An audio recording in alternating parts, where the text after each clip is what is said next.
let's go over the first 5 Drunken Dragons starter decks.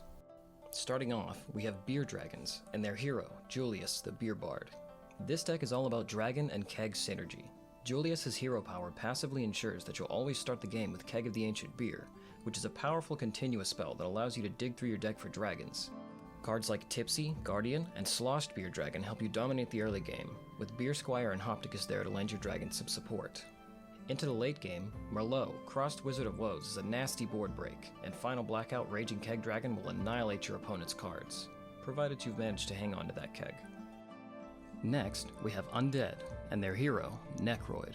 This is a deck that's really driven by its hero power. Necroid has the ability to revive a skeleton or zombie once per turn, so your monsters just keep coming back over the course of the game to whittle down your opponent. Cards like the Two Goons, Warlock Warlord, and Underworld Zombie are particularly good with this hero power. The longer the game goes, the more full your graveyard gets, and the more options you have for revival. Come the late game, cards like Zombie Titan, Skeleton Reaper, and Lucifer, Bringer of Death will have your opponent drowning in a tide of undead. Moving on, we have Bricks, and their hero, Archimedes. A play on the card game term bricking, meaning when you draw a card that effectively does nothing for you, when you need to draw a card that does something for you, Archimedes passively ensures that all your does-nothing cards not only allow you to draw an additional card when drawn, but synergize with a number of seriously powerful cards in the deck. The core continuous trap Does Something is the best example of this, turning your fairly understated does-nothing monsters into wildly overstated monstrosities. Cards like Lone Star Ranger, Shoddy Construction, and Level Playing Field offer powerful effects, and Construction of War, Dumbass Dragon, and Junkyard Scavenger will often straight up one-shot your opponent when the game comes to a close.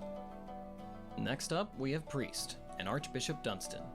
Dunstan's power, allowing you to sip every turn to regain 5 health, may seem a bit underwhelming, but Priest is all about rubber banding your health to gain advantage, using your health as a resource.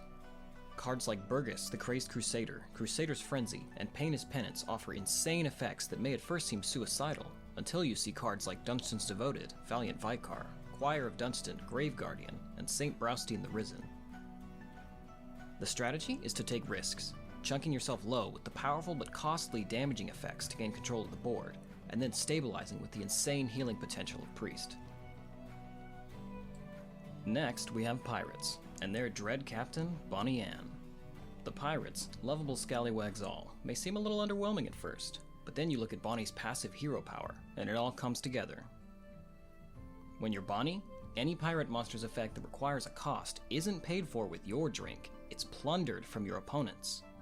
Pirates gradually drain their opponent not only of their drink, but also their cards and monsters. Pirate Scallywag and First Mate Jack let you steal both at once, and Dead Men Tell No Tales will even let you snatch cards from their graveyard. If your opponent manages to hold on to any of their drinks by turn 10, it's all gone when Blackbeard hits the field and chugs it away, and anything left over after that will just be fish food for the Kraken.